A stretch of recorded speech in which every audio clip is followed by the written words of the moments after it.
Welcome to Women of the World, a show which gives a voice to women from around the world who have chosen to make the United States their home. Here's today's moderator, Nadia Giordana. Hello and welcome to Women of the World. I'm Nadia Giordana. I'm one of the producers here with the show, and I'll be moderating today's episode. Co-hosting with me are, starting with Ann McKenna. Hello. Welcome, Ann.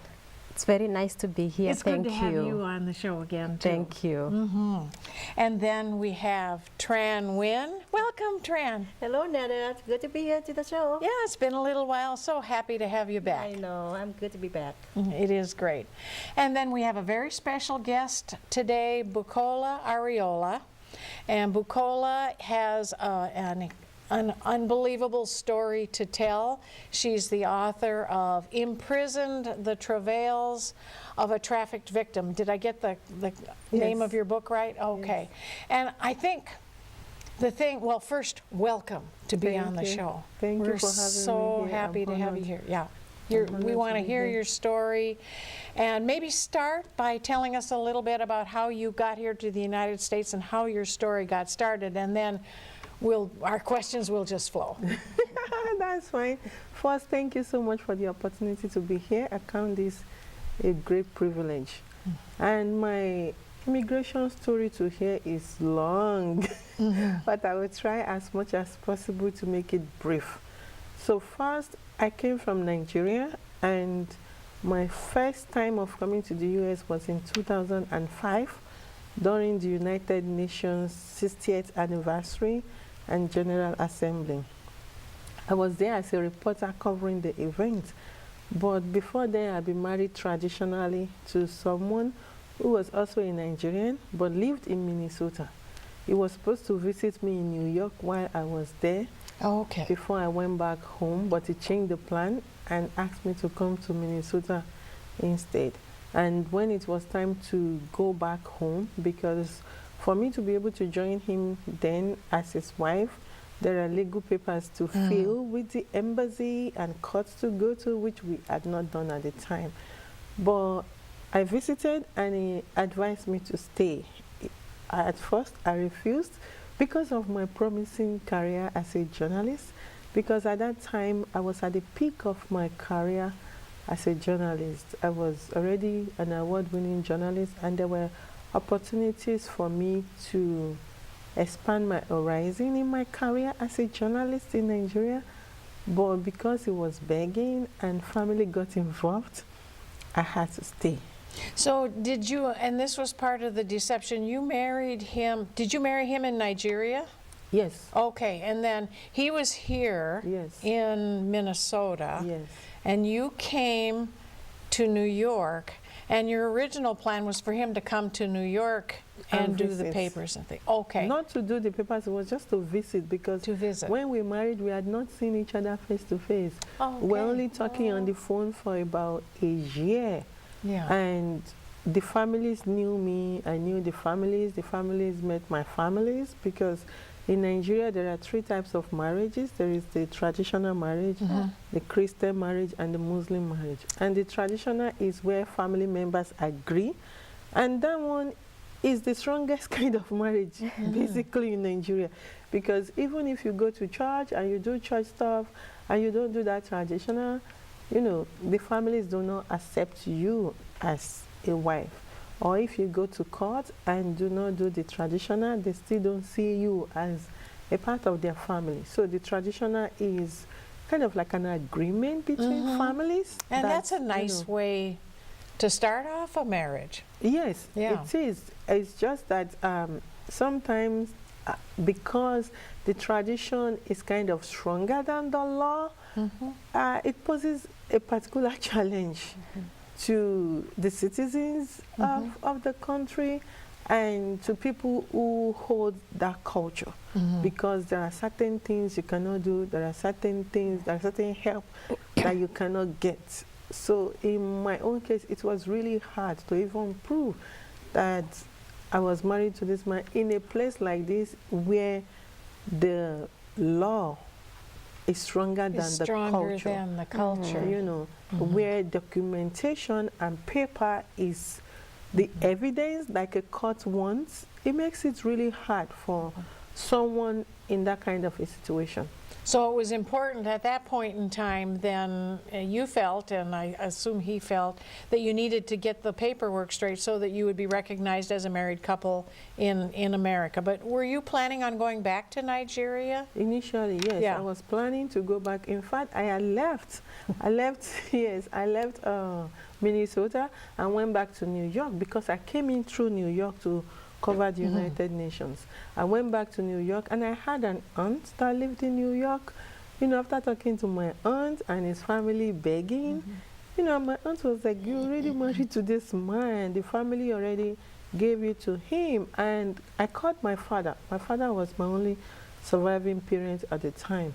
And he too said I should stay because I was already married to this man. The family already agreed that I'm his wife and he's my husband. And, you know, it looked genuine because when I came back, I even went to get a desktop computer for me to continue to work as a journalist because he said I could still work here as a journalist and still keep my career. And he provided a brand new computer for me to be able to do that. So it looked like you were going to be able to continue your career. Yes, and he had taken me to I think 1 or 2 events to cover that I wrote about for my newspaper back home. So it didn't look like anything was going to be off until, you know, I started waiting and nothing was happening. Instead, When did things start to change? when I think back, the time I knew things started to change was when I became pregnant. That was the time I could really say that things just went the other way around. And all of a sudden, I found myself in the house, couldn't do anything, just stuck in the house. And also, How long was that after you came to United States? that was only like a couple of months after. Months. Yes. And you So didn't not have too long. any, you didn't know other people? No. Just no, so- I didn't know any other person here except the people he introduced me to as his friends. So you married back in your country and you moved here with your husband? No. So your family going along or you married back there, I married back there, but my husband was already living here. living here? Yes. But your family back in my the country? yes, my family was back in But the you country. still can come back and visit? No. At that time, at that time that I had my visa, I could go back and come back if I wanted to, and that was the plan to go back because I had, like I said, a career, and I had things like, you know, for someone like me who had a career going, even if I'm relocating, I had to make plans for that. I had things at the office, you know, some of my personal property at the office, some of my work stuff locked up at the office that everything is lost now because I couldn't get back to those. There were several other things, including, for example, it was much after, there were other things I was doing as a journalist. For example, one of the things I was doing then was to find opportunity for journalism students in Nigeria. And after being sponsored by the German embassy to go learn about multimedia and online journalism in Berlin, I was going to bring this idea to Nigeria so that the German government can do the same thing, not just for journalists, but for Nigerian mass communication students. And I had already gone to do one public presentation at one of the higher institutions, but all of those dreams, you know, were cut short. I couldn't follow up. Even by the time it kind of materialized, I wasn't there to be able to continue with that kind of a vision. So I was just trapped here instead. And So it was fairly quickly that he began to literally close in the walls around you. Is that how you would describe it, or what would you say he started to do so that you weren't able to, were you even able to leave the house? no, I couldn't drive. We lived in the bush, I call it, in Ramsey, Minnesota. You know? Yeah, because Ramsey, I remember that when I came, he was living in Brooklyn Park, but then like a couple of months after, he moved to Ramsey, to a brand new house. And when I peeped through the window, there are bushes all over. So you were in the So- country, you were rural. Yes, so there was no way for me to really connect with people, only when we went to church. And sometimes we don't go out for a week, 2 weeks. I'm just there in the house, sometimes up to 3 weeks. And another thing was that because when I was a journalist in Nigeria, I was working 7 days a week. I had a lot of responsibility then as a journalist because I was heading the desk. So I had reporters that report to me, and I had interns working with me. So going from that to just staying at home and not doing anything was driving me crazy. And then it went beyond just keeping you at home. He began, what aspect of human trafficking did he start? Happen. Yeah. Yes. Tell us about that. So that is labor trafficking, and that is what I would like to clarify, especially for the public. So it'd be labor When trafficking. People, yes, when Okay. people hear human trafficking, they think sex trafficking. Right. Sex trafficking is only one form of human trafficking. There is labor trafficking, and there is even organ trafficking that people don't talk about at all. But in my case, it was labor. And how it happened was when we went to church, I would tell people that I could braid hair when I see an African American sister or an African sister, and we approach the person and say, hey, I can braid hair, and give them my number. And they will call and come to the house to have their hair braided. And when he realized that I was doing a good job, that was when he decided to exploit me. So I he was charged. braiding while he was collecting the money. When you come in as a customer, I do your hair, you give me the money, thinking you are paying me. But as soon as you leave, I have to hand the money over. And it became very frustrating because I realized that I was working, was just like walking away like a slave. And I couldn't even use my own money. I couldn't buy warm clothes. I couldn't buy winter jackets. I couldn't buy winter boots in Minnesota. My first winter jacket was bought for me by one of his friends who visited from the UK. I still have the jacket. You know, the guy came and saw that I wasn't wearing warm jacket, and it was like, in Minnesota. So Like, you weren't even well clothed. No, no, even when I was pregnant, and you know, after the first trimester, by the time you get to the second trimester and get into the end of the second trimester, your stomach is really shooting out, and you can't wear any of your clothes. And you know, I couldn't wear my clothes that I brought from Nigeria, and I had to reach out to my aunt in New York to buy me maternity clothes, who bought some clothes and sent to me, you know. And I was there also suffering hunger in a country where people are struggling to lose weight. So I was not wasn't even he having allowing access. you to eat? Not that he wasn't allowing to eat directly, but he wouldn't provide the food. Is there not what is there that you're going to eat? You know, but when there's nothing there, what are you going to eat?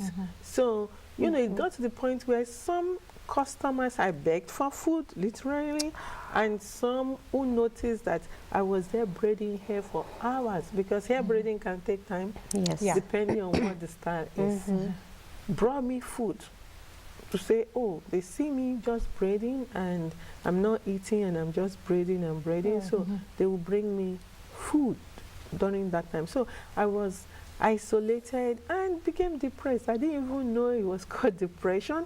I just knew that I couldn't recognize myself in the mirror. That was what I noticed. Have you been going to see a doctor then? Of course to I find out with your did. pregnancy, during the pregnancy, Yes, you can of talk course, about things and of course get I some did. help for any. Of course, yes, I did, and that's another thing for healthcare providers. Like when you suspect something, take the time to dig more, and take the time to let the person know that the person is safe to talk to you, because when somebody is living in fear, the person is not going to talk to you. No. And that was my case, where I had been constantly threatened with immigration and the police. It was hard to open up to my doctor. The only thing I did a little bit was when I finally had a baby, and I had a baby through an emergency C-section, I begged them to stay in the hospital for the full time that a C-section delivery would take, so that I could spend, because they were bringing me food, so I could spend all that time and get care while I was there at the hospital. But as soon as they released me, it was like they released me back to the jail. I didn't feel I was living in a house or living with my husband. And you know, it was ironic that even some of my clients will come and speak with so much envy, like, oh, you're lucky, you're brand new in this country and you're living in a brand new house.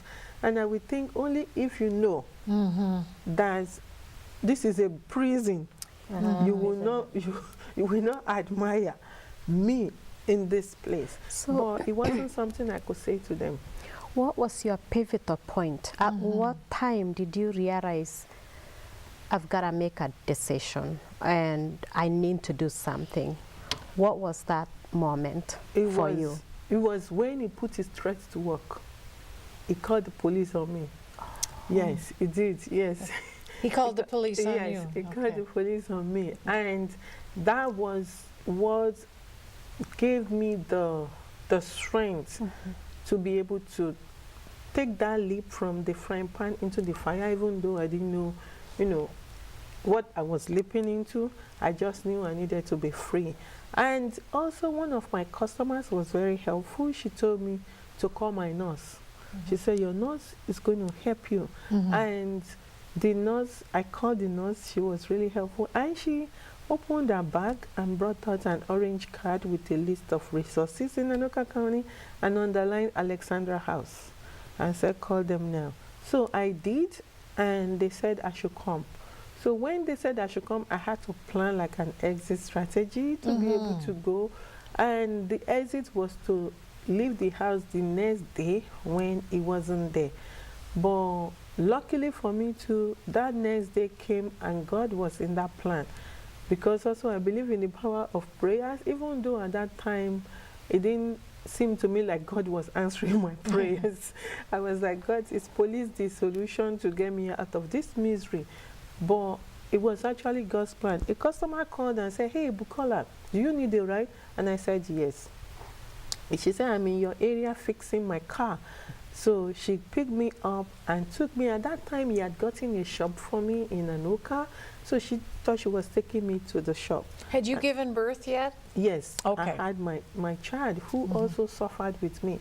And that was why I have a chapter about him in my Facebook that calls him my consolation, because it was kind of my life support, you know, at the time that I was going through that.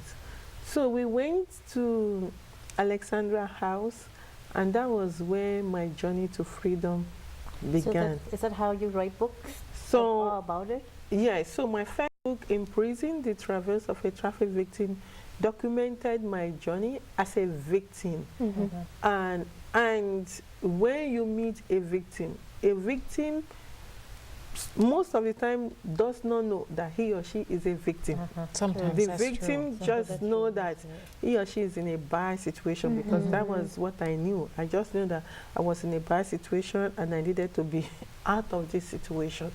And I explained all those there and the kind of help available. I also wrote it so that those who are victims can believe that they can get help. So one question, with escaping and getting away, what advice would you give? Especially there are women, I think men too, but I'll speak for women that are going through domestic violence. And there are people that are very afraid, like you went through the fear of speaking to anyone. What are some of the things that you would advise the victims of domestic violence or trafficking in their escaping? Because that seems to be the most vulnerable time, is during that time of escape.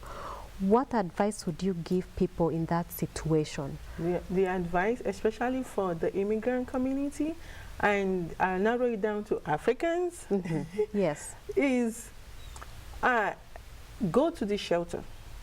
If you have someone mention to you to say go to a shelter, a battered women's shelter, listen to that person and go to a battered women's shelter, because that is where you are going to get help. And you are going to get help from your abuser or trafficker, and also help from your community. Because you see, for a victim in the immigrant population, and now let me speak for the African community, the challenge is that you are up against not only your trafficker or your abuser, but you are also up against your community. You know, this person will say this, that person will. Of course, they trashed me when my story became public, because my story was on the front page of a national newspaper in Nigeria. And, you know, there were all kinds of bashing online. But that didn't bother me, because I had prepared mentally and emotionally to face that. I had prepared to take that shame for those who cannot come out. So I'm very proud of you. I'm gonna jump in again. I'm very proud of you. Thank you. When you speak of shame, especially as an African woman, I think that's something that really tends to hold African women down and back, and they live in that place of suffering and not getting free because of shame. Yes. What gave you the courage to break through? It's God. It's, you know, it's God. It's God. And trust me, even when you are trusting God and you are praying, God is not going to come down and talk in this deep voice to you. You know, God is going to use people sometimes that you don't know, that you don't look like, that you don't speak the same language. And sometimes God will use someone that you speak the same language for you.